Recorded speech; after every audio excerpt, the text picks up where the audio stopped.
ఈ మల్లికార్జునుడు ఎప్పుడు వెలిశాడు అని మీరు అడిగారు అనుకోండి, దానికి సాధికారికంగా ఏమీ చెప్పరు. కానీ అసలు అక్కడ జరిగినటువంటి విచిత్రం ఒకటి ఉంది. మహీశూర మహారాజు అని ఒక మహారాజు గారు ఉండేవారు. ఆయనకు ఒక కుమార్తె ఉండేది. ఆమె శంకరుడి యొక్క సౌందర్యాన్ని ఉపాసన చేసింది. శంకర సౌందర్యం అంటే మాటలు కాదు. ఈశ్వరుడు భర్తగా కావాలని ఎవరూ ప్రకటన చేయరు. కారణం ఏంటంటే సాధారణంగా తండ్రిగా ఉపాసన చేస్తారు ఆయన్ని. కాబట్టి ఆమె శివుణ్ణి మోహించింది. ఏమందగాడంది ఆవిడే. నాకు అలాంటి భర్త కావాలంది. చూద్దాం ఏం చేస్తుందో ఈ పిల్లని. శంకరుడు కల్లోకి వచ్చాడు. మీరు విందురు కానీ ఎదరు అసలు శివస్వరూపం అంటే ఎలా ఉంటుందో చూద్దురు కానీ, అందం పార్వతీ కళ్యాణంలో వస్తుంది, అప్పుడు అవధరిద్దురు కానీ. కనుక ఆయన ప్రత్యక్షమై అన్నాడు, నీకు నన్ను వివాహం చేసుకోవాలనుంటే శ్రీగిరి పర్వతం మీద ఉన్నటువంటి తెల్లమద్ది చెట్టు కింద ఉన్న మల్లె పొదలో ఉన్నాను, రా నిన్ను వివాహం ఆడతానన్నాడు. ఆడపిల్ల కదా, కన్య కదా, వస్తుందా చూద్దామని ఆమె ఒక్కతే వచ్చేసింది. వచ్చేసి ఆ చెట్టుని పొదని వెతుకుతోంది. పార్వతీదేవంది, లోకంలో జగత పితరవు వందే పార్వతీ పరమేశ్వరవు అని చెప్తారు, ఈ బుద్ధి ఎప్పటి నుంచి వచ్చింది మీకు అని. అంటే ఆయన అన్నాడు, కాదు కాదు, ఆమె నన్ను అంత భక్తితో ఆరాధన చేసింది. ఇక్కడ వివాహం అనగా నేను ఆవిడ్ని నాలోకి తీసుకోవడం. అంటే అమ్మవారంది, ఓహో అందుకే వివాహం చేసుకుంటానని మాట ఇచ్చారా, అంత భక్తి ఉందా ఉపాసనలో అంది. అంటే నిజంగా అమ్మవారికి తెలియక కాదు, లోకానికి చెప్పడం కోసం ఆ పిల్ల భక్తిని. అంటే శంకరుడు అన్నాడు, చూపిస్తాను చూడు ఎంత భక్తి తత్పర్రాలో అని. వెంటనే ఒక 96 సంవత్సరముల వృద్ధుడుగా మారిపోయాడు. వృద్ధుడిగా ఉన్నప్పుడు మరీ అందంగా ఉంటాడు మా స్వామి. చంద్రశేఖర పరమాచార్య స్వామి వారిలో ఉంటాడు. ఆ అందం వేరు కదండి. సత్యదండం చేత్తో పట్టుకుని ముడతలు పడిపోయిన శరీరంతో కడుపిలా అక్కలించుకుపోయి ఇలా నరాలు పైకి తేలిపోయిన చేత్తో ఒక కన్ను గాజు కన్నులా అయిపోయి ఒక్క కన్ను మాత్రం ఇలా లోపలికి వెళ్ళిపోయి ఇలా మోకాళ్ళు కూడా కనపడుతూ ఇలా గొంతు కూర్చుని సత్యదండం పట్టుకుని కంచికామకోటి పీఠానికి ఎడితే ఇప్పటికీ అక్కడ కనపడుతుంది వ్యాక్సీ స్టాట్యూ పరమాచార్య స్వామిది. చూడగానే మనసు పులకరిస్తుంది, ప్రణిపాతం చెయ్యాలనిపిస్తుంది, ఆయనే కూర్చున్నారేమో అనిపిస్తుంది. అప్పుడు ఆయనలో మీరు చూసేటటువంటి తేజపూర్వక సౌందర్యం వేరు కదా. కాబట్టి ఆయన్ని చూసి ఆవిడంది, ఎవరి కోసం వెతుకుతున్నావు పిల్ల అన్నాడు ఆయన. శివుడి కోసం వెతుకుతున్నాను అంది ఆవిడ. నేనే శివుణ్ణి అన్నాడు. నువ్వే శివుడవా, నిన్నే భర్తగా కావాలని నేను ఉపాసన చేశాను అంది. ఇంత వృద్ధుణ్ణి కదా పెళ్ళాడతావా అన్నాడు. నువ్వు వృద్ధుడవో యవ్వనంలో ఉన్నవాడవో నాకు తెలుసు తండ్రి, నాకు భర్త నువ్వే, వేరొకడిని భర్తగా నేను లోకంలో అంగీకరించలేనంది. అంటే ఆవిడకు కావలసింది ఆయనలో ఐక్యం అవడం. చూశావా పార్వతి, ఈమె భక్తి, ఈమెని నాలో ఐక్యం చేసుకుంటున్నానని ఐక్యం చేసుకుని ఈ పిల్లని స్మరించి ఇటువంటి భక్తి తత్పరురాలి కోసం సృష్టిలో లేని విధంగా ముడతలు పడిపోయిన శివలింగం వృద్ధ మల్లికార్జున లింగం అని తలుచుకున్న వాళ్ళని పొంగిపోతూ నేను చూస్తాను అని వృద్ధ మల్లికార్జునుడై వెలిశాడు. అందుకే అక్కడ ఇప్పుడు కళ్యాణాలు చేస్తున్నారు. కనుక ఎన్ని విశేషాలండి శ్రీశైలం అంటే, ఒకటా రెండా? ఇన్ని విశేషాలతో కూడుకున్నటువంటి క్షేత్రమో ఆ క్షేత్రం.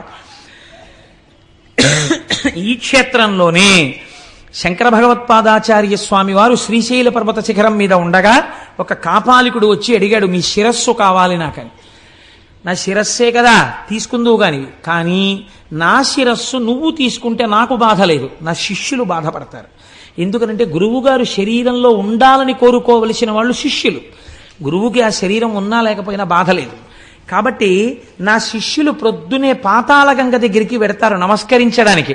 వాళ్ళు పాతాళగంగ దగ్గరికి వెళ్ళినప్పుడు నువ్వు రా, వచ్చి నేను ధ్యానం చేసుకుంటూ ఉంటాను, నా శిరస్సు ఉత్తరించి పట్టుకెళ్ళన్నారు. ఆ కాపాలికుడు వచ్చి ధ్యానం చేసుకుంటున్న శంకరాచార్యుల వారి శిరస్సును ఉత్తరించడం కోసమని చేతిలో ఉన్నటువంటి కత్తి పైకెత్తినటువంటి సమయంలో స్నానం చేస్తున్న పద్మపాదాచార్యుల వారికి ఏదో అమంగళం గోచరించింది, గురువు గారికి ఏదో పొరపాటు జరుగుతోందని. వెంటనే ఇక్కడి నుంచి పరిగెత్తి వెళ్ళడం కుదరదని ఆయన నరసింహ మంత్రోపాసన చేశారు. ఎక్కడి నుంచి వచ్చాడో మహానుభావుడు నరసింహుడు, గబగబా వచ్చి కత్తినెత్తినటువంటి కాపాలికుడి శిరస్సుని త్రుంచి అవతల పారేసి నిలబడ్డాడు. ఆ తేజోమూర్తిని శంకరాచార్యుల వారు నరసింహ స్తోత్రంతో ప్రార్థన చేశారు. నరసింహస్వామి దర్శనం ఇచ్చినటువంటి క్షేత్రం శ్రీశైల క్షేత్రం. శివకేశవ అభేదంగా శంకర భగవత్పాదులు రక్షింపబడినటువంటి క్షేత్రం శ్రీశైల క్షేత్రం. జగద్గురువులను రక్షించుకున్న కొండ, నేనున్న తెలుగునాట ఉన్న కొండ. ఎంత పొంగిపోవాలండి, మనమున్న తెలుగునాట ఉన్న కొండ కదా. ఆనందంలో అటువంటి స్వార్థపూరితమైన వాక్కు వస్తూ ఉంటుంది. కనుక ఎన్ని రకాలుగానో ఆ శ్రీశైలం శ్రీశైలమే. చిత్రం ఏమిటో తెలుసా అండి, అక్కడ ప్రవహించేటటువంటి కృష్ణానదిని కృష్ణానది అని పిలవరు. దానికి ఏమని పేరు? ఎక్కడ వితుక్కునొచ్చిందో, ఎక్కడ విజయవాడ, ఎక్కడ శ్రీశైలం, ఎక్కడ శ్రీగిరి, ఆ పర్వతాలలో ఎక్కడో ఆ మధ్యలో ఉన్నటువంటి ఆ పర్వత శిఖరాన్ని పాము ఎలా చుట్టుకుంటుందో అలా చుట్టుకుంటుంది కృష్ణానది. నల్లటి నది ప్రవహిస్తే దాన్ని ఏమని పిలుస్తారో తెలుసా అండి? శివుణ్ణి విడిచిపెట్టి ఉండలేక ఇంత పరమపావనమైనటువంటి స్థానము కనుక ఇక్కడ కూడా భక్తుల పాపములను తొలగతొయ్యడం కోసమని ఉత్తరమున ఉన్నటువంటి గంగ దక్షిణమునకే వచ్చి కృష్ణ పేరుతో అక్కడ ప్రవహించింది కాబట్టి దాన్ని పాతాళ గంగా అని పిలుస్తారు. కృష్ణా ప్రవాహము అని పిలవరు అక్కడ. అందుకే స్నానం చేసినప్పుడు కూడా పాతాళ గంగా జలమజ్జన నిర్మలాంగా భస్మ త్రిపుండ్ర సమలంకృత పాలభాగా గాయంతి దేవము నిభక్త జనాభవంతం శ్రీమల్లికార్జున విభో తవ సుప్రభాతం. తెల్లవారుజామున చూడాలండి అందం. నిజంగా శ్రీశైల క్షేత్రంలో ఎటువంటి వాళ్ళు కూడా సుప్రభాతం విందామని 3 అయ్యేటప్పటికి లేచిపోయి కార్లు జీపులు పెట్టుకుని ఆ పాతాళగంగ దగ్గరికి వెళ్ళి ఆ మెట్లన్నీ దిగిపోయి ఆ పాతాళగంగలో చక్క ఇలా తేలిపోతూ స్నానాలు చేసేసి మళ్ళీ సుప్రభాతం పాడేస్తారని ఇలా నుదుట విభూతి రేఖలు పెట్టేసుకుని ఇంతంత బొట్లు పెట్టేసుకుని హరహర మహాదేవ శంభో శంకర సాంబ సదాశివ అంటూ గబగబా వెళ్ళిపోయి ఆ పెద్ద పెద్ద గేట్లు లోపలికి ఎడుతున్నప్పుడు 2 పక్కల ఇలా క్యూలు నడవడం కోసమని ఏర్పాటు చేసినటువంటి ప్రాకారాలు లాంటివి ఉంటాయి. అందులో అక్కర్లేకుండా మీరు హాయిగా రాజద్వారం దగ్గరికి వెళ్ళిపోతే ఓ నల్లటి ఆవు, ఎద్దు, దూడ తీసుకొస్తారు. ఎంతమంది జనం ఉండనివ్వండి. చిత్రం ఏమిటో తెలుసా అండి, నాతో వచ్చిన వాళ్ళు చూశారప్పుడు ఆ ఆవు, దూడ, ఎద్దు మేము స్వామివారి సొత్తు, మమ్మల్ని అడ్డగించడం ఏమిటి అన్నట్టు ఎవ్వరూ ఉండరు. కట్టిప్పి వెళ్ళిపోతారు. అవి ఎక్కడి నుంచి వస్తాయో తెలియదు. చక్కగా ఇలా తల్లాడించుకుంటూ ఠాంగ్ ఠాంగ్ గంటలు మోగించుకుంటూ తిన్నగా వెళ్ళిపోయి మల్లికార్జున స్వామి వారి రాజద్వారం దగ్గరికి వెళ్ళి నిలబడతాయి. నిలబడితే ఇలా తలుపులు తీయగానే చక్కగా లోపలికెళ్ళి మీరు ఇలా లోపలికి వెళ్ళగానే ఆలయంలో కుడి చేతి పక్కన పెద్ద స్వరూపంతో శనగల బసవన్న ఉంటారు. ఆయనే కలియుగాంతమునందు లేచి రంకె వేస్తాడు. రంకె వెయ్యగానే కృష్ణానది పైకి లేచి విజయవాడలో కనకదుర్గమ్మ యొక్క ముక్కు నత్తుని తాకుతుంది అని ప్రమాణం. ఆ శనగల బసవన్న ఉంటారు, పెద్ద బసవయ్య. ఆ బసవయ్యకి నమస్కారం చేస్తే ఎడం పక్కన కృష్ణానదీ పరివాహం ఎలా వస్తుందో తెలియదు. అక్కడ మెట్లు దిగుతారు అర్చకులు. మీరు తెల్లవారగట్ట చూడొచ్చు. కృష్ణానదీ జలాలు వచ్చి చేరుతాయి. అందులోకి బిందెలు పట్టుకెళ్లి కాళ్ళకి తగలకుండా నీళ్లు ముంచి అభిషేకానికి పట్టుకొస్తారు లోపలికి. మొట్టమొదట గోపూజ చేస్తారు. ఆ నల్లటి ఆవుకి చక్క పసుపు రాసి మీరు ఆ పక్కన ఆ కుడి పక్కకి తిరిగి ఇలా లోపలికి వెడితే ఇంకొక నంది ఉంటాడు. ఆ నందికి నమస్కారం చేసి నిలబడితే చక్కగా సుప్రభాతం చదువుతారు. సుప్రభాతం చదివి ఇలా తెర తీసి మీ అందరూ దగ్గరికి వెళ్ళి నమస్కారం చేసుకోండి నక్షత్రహారతులు ఎత్తుతారు. ఆ నక్షత్రహారతిలో ప్రకాశించిపోతున్న శివలింగాన్ని చూస్తూ జయ జయ జయ జయ శంభో జంభవిత్ పూర్వదేవ ప్రణత పద సరోజద్వంద్వ నిర్ద్వంద్వ బంధో జయ జయ జయ జన్మస్థేమ సంహారకార ప్రణయ సగుణ మూర్తే పాలయాత్మాం ప్రసన్నాం వధూ ముఖం వల్గ తపాంగ రేఖం అఖండితానందకర ప్రసాదం విలోకయన్ విస్ఫురదాత్మభావ సమే గతి శ్రీగిరి సార్వభౌమ కురంగపాణి కరుణావలోక సురోత్తమశ్చంద్రకళావతంస వధూ సహాయ సకలేష్టదాత భవిత్యసౌ శ్రీగిరి భాగ్యరాశి. అని స్తోత్రం చేసుకుంటూ మీరు ఆయన్ని నమస్కారం చేసి ఇలా కుడి పక్కకి వెళ్ళి ఎడం పక్కకి తిరిగితే వీరభద్రుడు కనబడతాడు. ఆ వీరభద్రుడికి నమస్కారం చేసి ఆ ఇనప కచ్చడంలోంచి బయటికి వెడితే ధర్మరాజు, భీముడు, అర్జునుడు, నకులుడు, సహదేవుడు వాళ్ళందరూ అరణ్యవాసం చేసేటప్పుడు శ్రీశైలంలో ప్రతిష్ఠ చేసిన లింగాలు సజ్జోజాత, అఘోర, తత్పురుష, వామదేవ, ఈశానములన్న పేరుతో 5 శివలింగాలు ఉంటాయి. అది దాటి మీరు ఇలా కుడి పక్కకి వెడితే తూర్పున మీరు ప్రవేశించినది కృష్ణదేవరాయల వారు నిర్మించినటువంటి గోపురం, దక్షిణానికి తిరగగానే హరిహరరాయలు నిర్మించినటువంటి గోపురం కనబడుతుంది. దీపాలు పెట్టే వాళ్ళందరినీ అక్కడే దీపాలు పెట్టమంటారు. మీరు అక్కడి నుంచి మళ్ళీ ఇలా తిరిగి ముందుకొస్తే త్రిఫల వృక్షం అని పెద్ద వృక్షం ఒకటి ఉండేది. మేడి, జువ్వి, దాంతోపాటు రావి 3 కలిసి పెరిగినటువంటి చెట్టు. 2000 సంవత్సరంలో 4000 సంవత్సరంలో బతికింది ఆ చెట్టు. చెట్టుకు పెద్ద అరుగులు కట్టుంటాయి. చక్క అరుగు మీద ఒక గడియ కూర్చుని కుడి పక్కకి తిరిగితే వృద్ధమల్లికార్జునుడు కనబడతాడు. ఇలా వెనక్కి తిరిగితే రాజరాజేశ్వర దేవాలయం, పక్కనే అమ్మవారి దేవాలయం ఉంటాయి. ఇవి చూసి మీరు మళ్ళీ ఇటు వచ్చి ఇలా ముందుకెడితే ఆ మెట్లెక్కి పైకెక్కితే అమ్మవారి దేవాలయం కనబడుతుంది. అమ్మవారి దేవాలయం లోపలికి వెడితే మీరు ఇలా తూర్పుగా వెడితే ఇలా దక్షిణంగా లోపలికి వదులుతారు. వెళ్ళి అమ్మవారిని దర్శనం చేసుకుని మీరు అలా దక్షిణంగా ఇలా అమ్మవారిని చూస్తూ ఇలా వంగి చూడాలి. ఇలా చిన్న ద్వారంలో ఉంటుంది అమ్మవారు.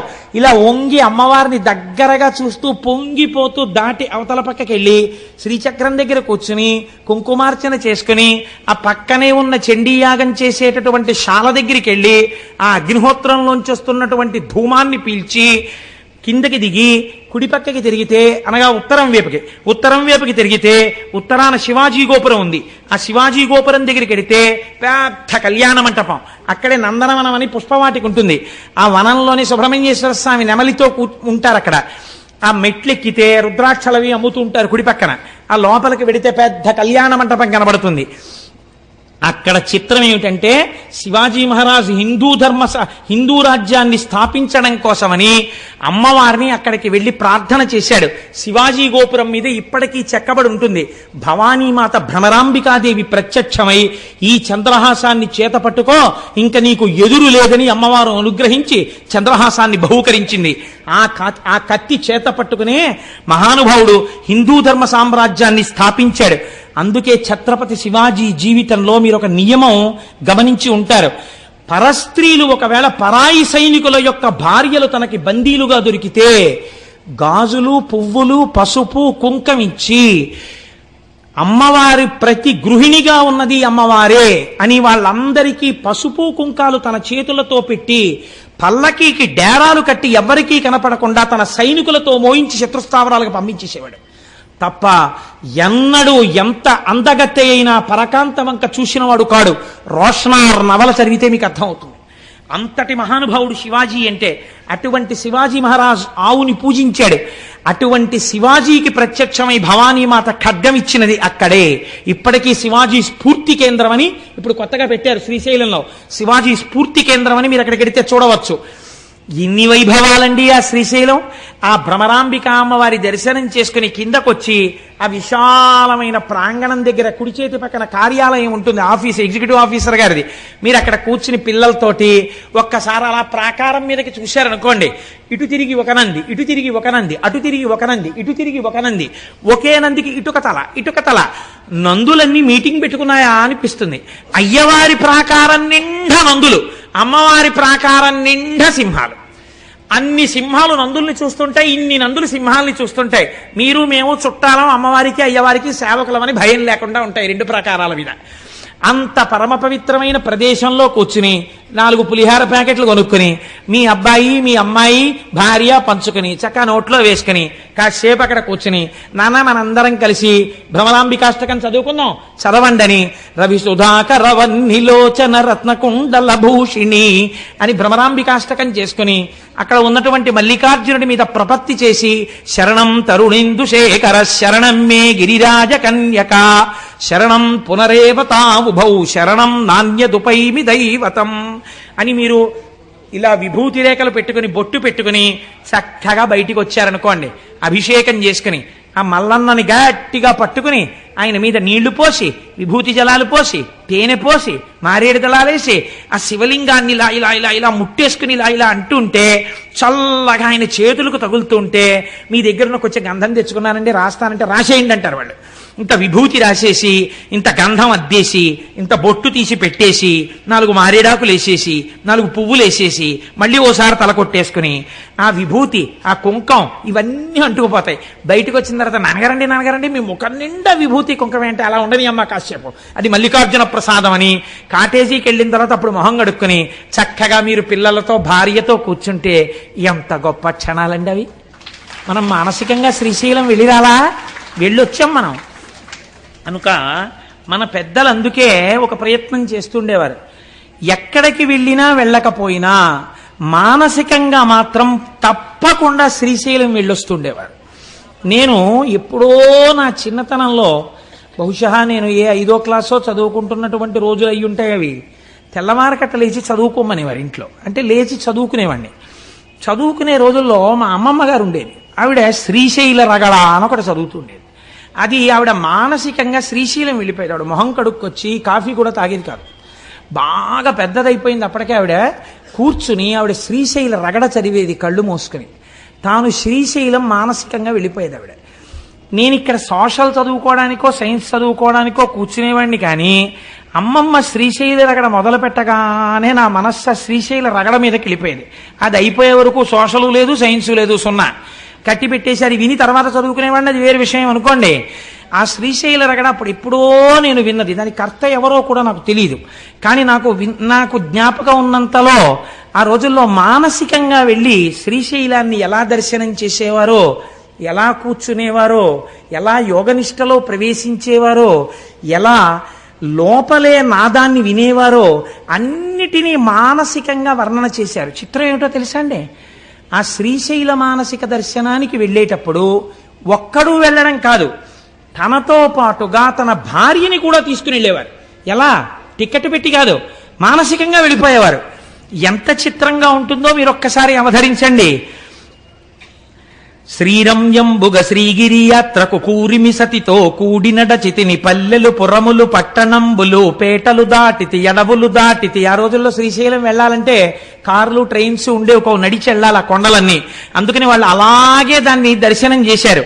కాబట్టి శ్రీరంయంబుగ శ్రీగిరి యాత్రకు కూరిమి సతితో కూడినడచితిని పల్లెలు పురములు పట్టణంబులు పేటలు దాటితి అడవులు కొండలు అన్నీ దాటితి కంటిని శ్రీగిరి కన్నుల నిండా వింటిని మహిమలు వీనుల నిండా ఆ మహిమలు నేనేమని చెప్పదు ఈ మహిలోపల ఎన్నడు చూడము దారుని లోపల ధౌతాచలమది మేరుని కంటెను మిక్కుటమైనది బ్రహ్మ నిర్మల బహిశృంగంబులు నిర్మలమగు మాణిక్య కూటములు కోటలు కొమ్మలు గోపురంబులు తెరపిలేని బహు దేవాలయములు పుణ్యస్థలంబులు పుణ్యవనంబులు వాటమైన పూదోటలు మిక్కిలి మాటలు నేర్చిన మంచి మృగంబులు కామధేనువులు కల్పవృక్షములు క్షేమకరంబగు చింతామణులు అమృతగుండంబులు కడునైష్టికమును కలిగిన విప్రులు విడువక శంభుని వేడిటి రాజులు సంతతలింగార్చన గల శైవులు శాంతులైన వేదాంతులు సిద్ధులు గణగణ మ్రోగడి ఘంటనాదములు విజయఘోషయగు శంఖనాదములు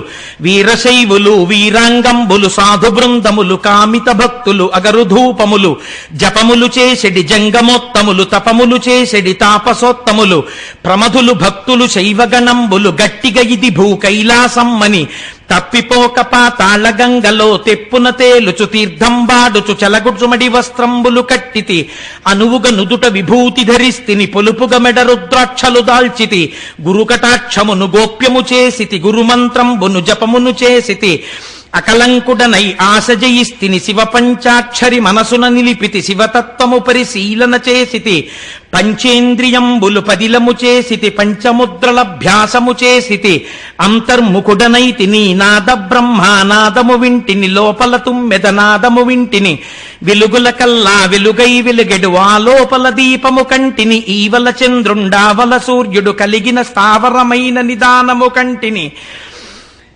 కంటికి ఇంపగు పండు వెన్నెలా విరిసిన షట్కమలంబులు షట్స్థలంబులు పిండండములో బ్రహ్మాండము కంటిని అంతట అక్కడ చెంగల్వ కొలనులో ఆడుచున్నరా సంసను పట్టితి చాలా 1000 స్తంభాల మేడలో బాలిక కూడుకు కేలిసలిపితిని మల్లికార్జునుని మదిలో దలచితి ముందర భృంగికి మ్రొక్కి వేడితిని నందికేశ్వరుని నమ్మి భజించితి చండీశ్వరునకు దండము పెట్టితి మళ్ళీ మళ్ళీ మహిమను పొగడుచు పిళ్ళారయ్యకు ప్రియముగ మొక్కితి ద్వారపాలకుల దర్శనమాయను ద్వారమందురతనాల గద్దెపై చూచితినెవ్వరు చూడని లింగం చూచితి కేవల సుందరలింగం నిరుపద్రవమగు నిశ్చల లింగం ఆదితేజమగు వైక్యలింగం రాజితమైన విరాజిత లింగం పూజనీయమగు పురాణలింగం లింగముగనుగొని లింగదేహినై లింగంగులతో లింగ నిర్గుణ సంగతి కంటిని లింగమందుమది లీనము చేసితి జీవన్ముక్తుడనైతిని అంకమందు భ్రమరాంబిక ఉండగ మల్లికార్జునుని కోరి పూజించితి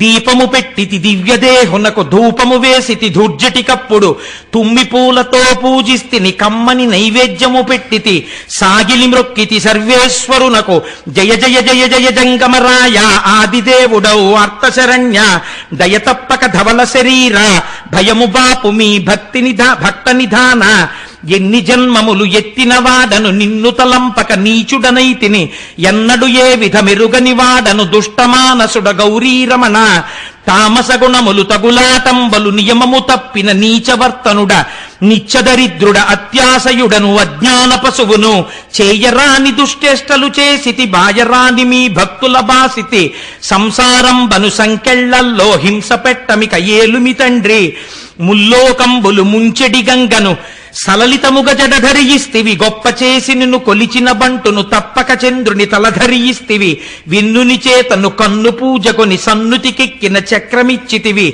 ఆనక శైల కుమారిక కోరిన సగము శరీరము ఇస్తివి 3 లోకముల ముఖ్యము నీవే 3 మూర్తులకు మూలము నీవే దాతవు నీవే భ్రాతవు నీవే తల్లివి నీవే తండ్రివి నీవే బ్రహ్మము నీవే సర్వము నీవే పాలముంచుమిక నీట ముంచుమి పాలబడితునో పాలలోచన అనుచు ప్రణతులు నిరుచుడిది చదివిన వారికి కాలువలు త్రవ్వించి గన్నేర్లు వేసి పూలుకో శిశువునకు పూజించిన ఫలము గంగిగోవులు తెచ్చి ప్రేమతో సాకి పాలు తీసి అభిషేకము చేసిన ఫలము ఆకలితో నున్న అన్నార్తులకును కమ్మనీ భోజనం బిచ్చిన్న ఫలము భీతితో నున్నట్టి కడు దీనులకును శరణిచ్చి రక్షించు విశేష ఫలము అంతకన్నా ఫలము అధికమయ్యుండు అని చదివేది.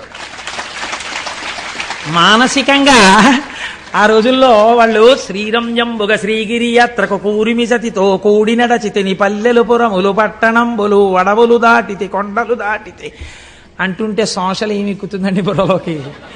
అప్పుడు ఎంత బాగా ఎక్కిందో చూడండి బుర్రలోకి. ఇప్పుడు ఒక్కసారి దాన్ని జ్ఞాపకం ఉన్నంత మేర రాసి చూద్దామని రాసే ప్రయత్నం చేశాను. కాబట్టి ఆ రోజుల్లో మానసికంగా అంత గొప్ప గొప్ప స్తోత్రాలు చేసి శ్రీశైల దర్శనానికి వెళ్ళొచ్చేవారు. నిజంగా శ్రీశైలం విడితే అంత స్తోత్రం చెయ్యగలమో చెయ్యలేమో. సాగిలి మ్రొక్కితి అని సాగిల పడిపోయి జయ జయ జయ జయ జంగమరాయ ఆదిదేవుడవు ఆర్తశరణ్య అంటూ ఎంతమందికి ఎన్నిచ్చాడో కూడా చెప్పేశారు. మహానుభావ, ఆ రోజున తప్పక గంగను తలధరియిస్తివి, గంగాదేవిని తల మీద పెట్టుకున్నావు. ఆనక శైల కుమారిక కోరిన ప్రియబడి సగము శరీరము ఇస్తివి. పార్వతీదేవి అడిగితే సగం శరీరం ఇచ్చేశావు. వెన్నునిచే తన్ను కన్ను పూజకు నిసన్నుతికెక్కిన చక్రమిచ్చితివి. ఆనాడు శ్రీ మహావిష్ణువు ఒక కమలం తక్కువైతే కన్ను పీకి కమలమని పూజ చేస్తే సుదర్శన చక్రాన్ని కటాక్షించావు. ఈశ్వర, ఎన్ని చేశావు. నేను అత్యాశయుడను అజ్ఞాన పశువును చేయరాని దుశ్చేష్టలు చేసితి బాయరాని మీ భక్తుల బాసితి సంసారం బను సంకెళ్లల్లో హింస పెట్టమిక ఏలుమి తండ్రి. నిజంగా మనం వెడితే ఈ స్తోత్రం చెయ్యం. ఎంత అందమైన స్తోత్రం చేశారో, ఎంత గొప్ప రచన చేశారో.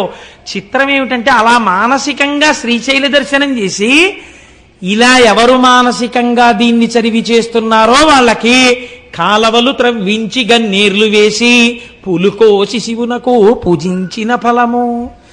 గంగిగోవులు తెచ్చి ప్రేమతో సాకి పాలుపితికి అభిషేకము చేసిన ఫలము.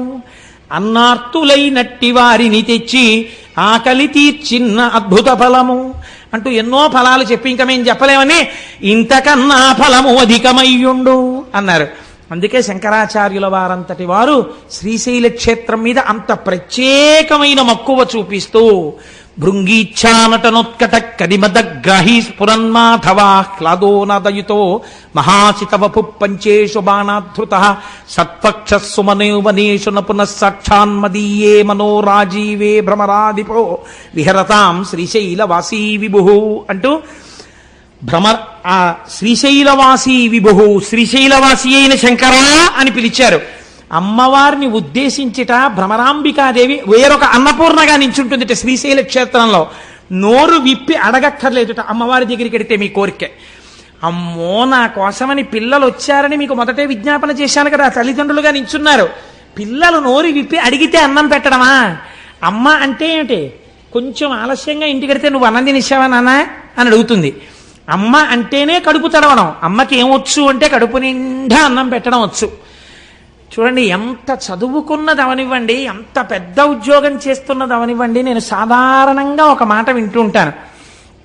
ఏమిటమ్మా అన్ని చేస్తున్నారు అని అడిగారు అనుకోండి, మీరు ఎవరింటికన్నా వెళ్ళినప్పుడు, మా అమ్మాయి వస్తోంది కదండి అందుకని జంతికలు, అరిసెలు, చక్కెర పొంగళ్ళు ఏదో లేకపోతే ఇవన్నీ చేస్తున్నానంటారు. కన్న తల్లికున్న గొప్ప లక్షణం ఏమిటో తెలుసా అండి? మంచి 5,000 రూపాయలు ఇంత బార్డర్ ఉన్న చీర పెట్టి పంపించేదు. తండ్రి అయితే అల్లుడు గారి మర్యాద కోసం, అల్లుడు గారు రేపు మనం అన్నవరం పెడదామని ఏసీ కారు పెడతాడేమో. కానీ తల్లి అలా కాదు. మా అమ్మాయికి ఇది ఇష్టమయ్యా అని చెప్పి ప్రేమ మీర వండి, ఏమిటే అలా తింటున్నావు, కూర వండితే ఎలా తినేదనివే, అలా తినకూడదే నిలబడి అంటే కూడా నాన్నగారు చూస్తారు గట్టిగా అనకు అని చెప్పి క్యారేజీ తీసేసి నేను పక్క పెడుతుంటే ఇలా తినేసేదనివి, ఏమిటే ఇలా తింటున్నావు అంటుంది. కడుపు తడువుతుంది అమ్మ. అమ్మకి అన్నం పెట్టడం అంటే ఎంత ఇష్టం.